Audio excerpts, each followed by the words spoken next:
Hi everyone, this is Student Affairs. If you have any student that is moving from JXS3 to senior class, bring them close. Let's introduce them to biology. All right. On the board, we have biology. We'll be looking at definition and characteristics of living things. All right. Get your pen and paper and start copying the notes. Once again, you are welcome to this class. Now we are going to define biology etymologically. By etymology, I mean by going to the derivatives of this word biology. The word biology was gotten from two Greek words, bios and logos. All right. Bio and logos are two Greek words that formed biology, where bio simply means life or living thing or living organisms. All right. Logos, that is X, simply means study or knowledge. Therefore, we can now define biology as the study of living things or the study of living organisms. Biology is the study of living things, the study of living organisms, or the study of life.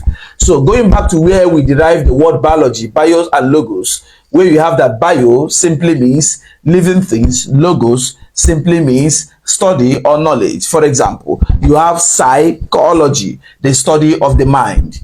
All right.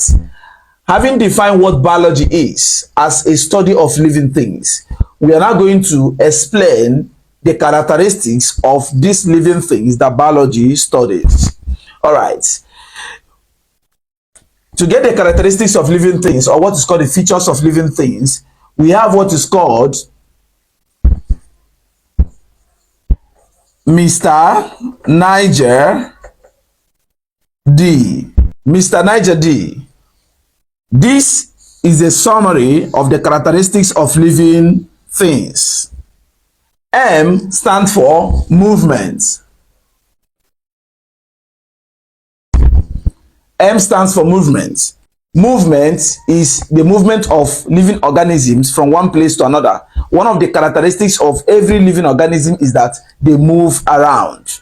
The length at which they move differs in terms of plants and animals, but every living organism have one form of movement or the other. The next is respiration. Respiration is important. It's a feature of living organisms. What is respiration? Respiration is a biochemical process by which food is being oxidized to produce energy in form of ATP, adenosine triphosphate. As we progress in our biology class, you will fully understand what ATP really means. So respiration is very important. All right. The next is nutrition.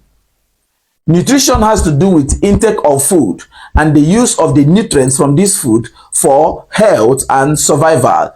What it simply means that every living organism feeds. The next is irritability or sensitivity. Irritability or sensitivity has to do with the sensory organs. Now, it's ability of living organisms to detect changes in their environment. For example, if you touch your skin, or if anybody touches your skin right now, like pinches you, you will feel it. If you enter an environment that is smelling somehow, you will sense it. It has to do with the sensory organs. Now, this irritability or sensitivity, its ability of organisms to detect changes in their environment and scamper for safety. All right, that is for I. G has to do with growth. Every living organisms, both plants and animals, grow. Growth is irreversible and is an increase in size of an organism within a specific period of time.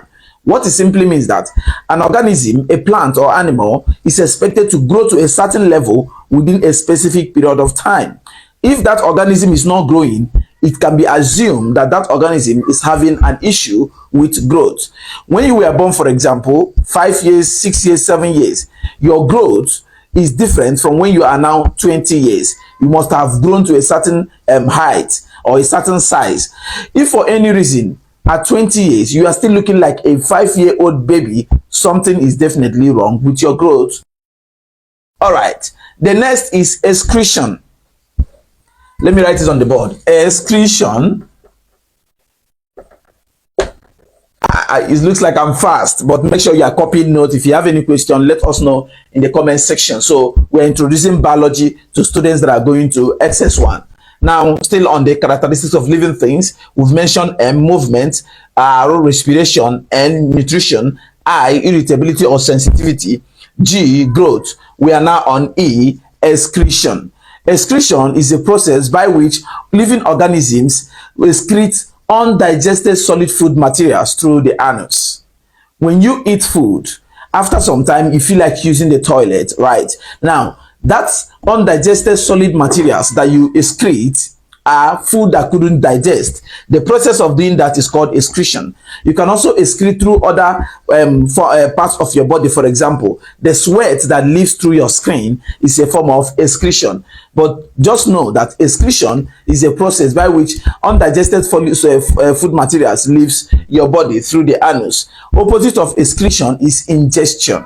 For example, when you are taking in food, that is ingestion. At the end of the day, the food have to pass through the anus, the undigested ones. So that is in a nutshell what excretion is. Now we have reproduction. Reproduction R. Reproduction is a process by which living organism reproduces itself, reproduces living organisms that are biologically and genetically similar to themselves. All right, let me explain.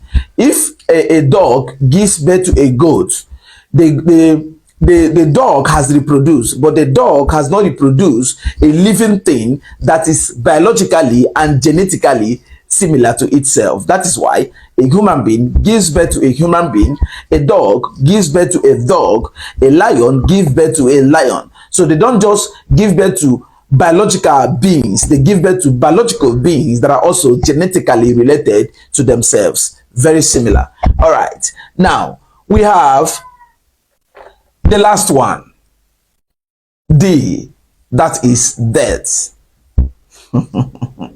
Death is very necessary. That's why it's at the end. What is death? Death is the absence of every other characteristics of living organism. When the biological functions or the living mechanisms or the biological mechanisms of a living organism fails, what will happen is death. Now, the truth remains, every living organism must surely die, including the plants. At the end of the day, the living organism will die. One of the characteristics of everything that is living is that one day it will surely die. One day, all the biological functions will fade and the human being, the animal, will be found dead. All right, I will end here. Make sure you copy the notes. I hope you are following what I've been discussing, and make sure you write the notes. We've discussed about the definition of biology, etymological, and we've talked about the characteristics of living organisms. Take note of this, Mr.